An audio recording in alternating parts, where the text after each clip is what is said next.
Olá, seja bem-vindo a mais uma aula de arte. Eu sou Anailson Mesquita, professor da Rede Estadual de Ensino, e hoje iremos falar um pouco sobre os elementos da linguagem visual. Vamos nessa!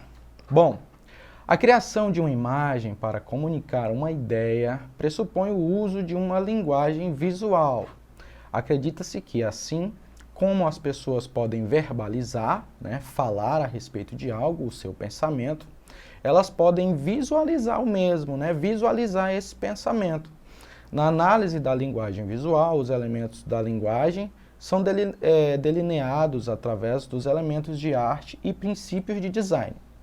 Um desenho, um mapa e uma pintura são exemplos de uso de linguagem visual, que a gente consegue apenas visualizar e através dessa visualização a gente consegue ler, suas unidades estruturais costumam incluir, olha só, os elementos, as linhas, as formas, as cores, os movimentos, as texturas, os padrões, direção, orientação, escala, ângulo, espaço e proporção.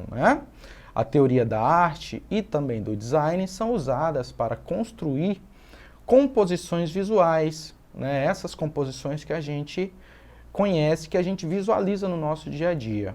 Acredita-se que os elementos de uma imagem representam conceitos em um espaço ao invés da forma linear usado para palavras, Acredita-se também que a fala e a comunicação visual são meios paralelos e geralmente interdependentes pelos quais seres humanos trocam informações, não é verdade? Bom, então aqui nós conseguimos identificar que a imagem, ela é algo tão comunicativo quanto as palavras. E dentro dessas imagens a gente coloca ou pode adicionar esses elementos que a gente utiliza para potencializar essa comunicação. Tranquilo? Bom, dentre os pontos, os elementos da linguagem visual, galera, os mais utilizados são os seguintes, olha só. Nós temos aí, o ponto, tá? A linha, nós temos o plano e a profundidade, nós temos a textura, nós temos a cor e também o volume, tá? Esses pontos, o conjunto, de formas de utilizações desses conjuntos aí, de pontos, linhas, porque todos eles têm aí as suas peculiaridades, Eles não são apenas pontos, e eles têm diferentes tipos de pontos, correto?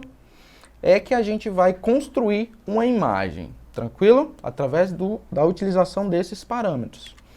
Então, olha só, o ponto é a representação da partícula geométrica mínima da matéria, E do ponto de vista simbólico é considerado como elemento de origem, ou seja, dele é que se originam as outras formas, através do ponto, Como elemento visual, o ponto possui formato, cor, tamanho e textura. Olha só o que ele já tem dentro dele mesmo, Já tem cor, já tem um formato aí, um tamanho e uma textura. Por quê? Porque cada um desses parâmetros aí, eles podem mudar, O ponto, ele pode ser preto, azul, amarelo, vermelho, Ele pode ser pequeno, médio ou grande, E ele também pode mudar o seu tipo de textura, Pode ser textura visual, Ou uma textura tátil, As suas características principais são tamanho, devendo ser comparativamente pequeno, e o formato, devendo ser razoavelmente simples, como esse que a gente está vendo aí na imagem, olha só. Beleza? Muito bacana. As linhas, nós temos 3 conceitos aí de linhas para vocês identificarem. Olha só, a linha é a trajetória definida pelo movimento de um ponto no espaço. Esse é um dos conceitos. Segundo, a linha é um conjunto de pontos que se sucedem uns aos outros numa sequência infinita. E aí nós temos o terceiro, que é a linha é o elemento visual que mostra direcionamentos, delimita e insinua formas. cria texturas, carrega em si a ideia de movimento, né? Até porque é a linha que vai caracterizar aí o sentido de movimentação de uma imagem, beleza? E aí nós temos as duas formas de linha, que são as linhas físicas e as linhas geométricas.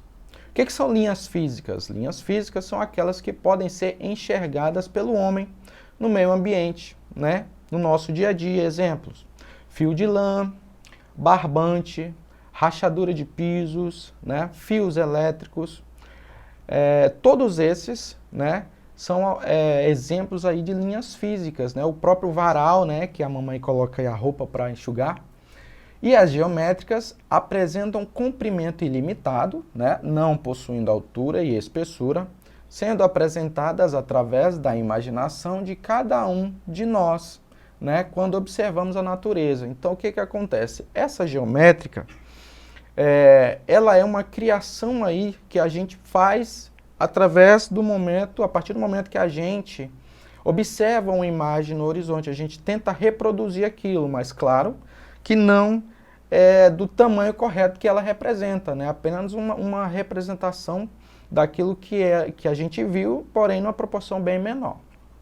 Beleza? E aí nós temos geométricas gráficas, que são linhas desenhadas numa superfície, sendo concretizadas quando colocamos a ponta de qualquer material gráfico sobre uma superfície e os movimentos seguidos uma direção. Beleza?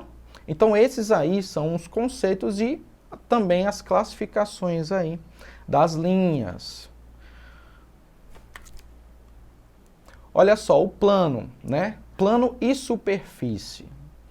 O plano é uma superfície sem ondulações, né? Ou seja, reto, de extensão infinita, ou seja, uma superfície plana que se estende infinitamente em todas as direções possíveis. Temos a noção de um plano quando imaginamos uma superfície plana ilimitada e sem espessura. Essa imagem que vocês estão vendo aí, gente, é apenas o exemplo de um plano, tá? O texto fala que é uma extensão infinita, né? Quando a gente trabalha dentro do mundo virtual aí, tá? Nós temos aí o contexto de infinidade, né? Até porque quando a gente vai trabalhar dentro de um programa, o tamanho dessa superfície, desse plano, ele é gigantescamente bem maior do que a gente utiliza se a gente utilizasse um papel, né? Então, aí nós temos esse conceito, tá? De infinito. Agora, quando a gente traz essa ideia para o plano real, nós temos que pensar que ele tem um certo tamanho, né? Então, se a gente observa essa imagem aqui, a gente lembra de um papel A4, né? Dentro desse papel, né, nós vamos trabalhar a nossa figura, o nosso desenho, e ele tem, né, tem tanto tamanho, altura, né, e a gente precisa preservar isso porque a gente precisa trabalhar dentro desses tamanhos aí. Tranquilo? Mas o próprio papel, ele é um exemplo de plano. Por quê? Porque ele é algo que a gente pode trabalhar e ele não tem ondulações, né? É algo reto e eles se estendem em várias direções aí, né? Para cima, para o lado, para baixo e para os outros pontos que a gente conhece. Tranquilo? Isso é um plano, tá, galera? Pode ser o papel, pode ser um pano, né? Tudo que uma mesa que você imaginar sem ondulações que você possa trabalhar, ele é um plano. Tranquilo? Bom, a perspectiva e profundidade é exatamente o que essa imagem quer representar. Observem ela. E a gente consegue identificar que existem objetos próximos de nós, né? E objetos mais distantes ao fundo da imagem. Isso é o que nós chamamos de perspectiva ou profundidade. Nas artes plásticas é mais perspectiva, tá bom, gente? Então, a perspectiva pode ser definida como um recurso gráfico que utiliza o efeito visual. Olha bem essas duas palavras, efeito visual, de linhas convergentes para criar a ilusão de tridimensionalidade do espaço, né? Perceba que a gente consegue observar na imagem as casas, né, os pequenos prédios aí, com uma certa largura, com uma certa altura e com uma certa profundidade, né? Isso já dá aí o conceito, já traz para nós o conceito de tridimensionalidade, com esses três aspectos. Tranquilo?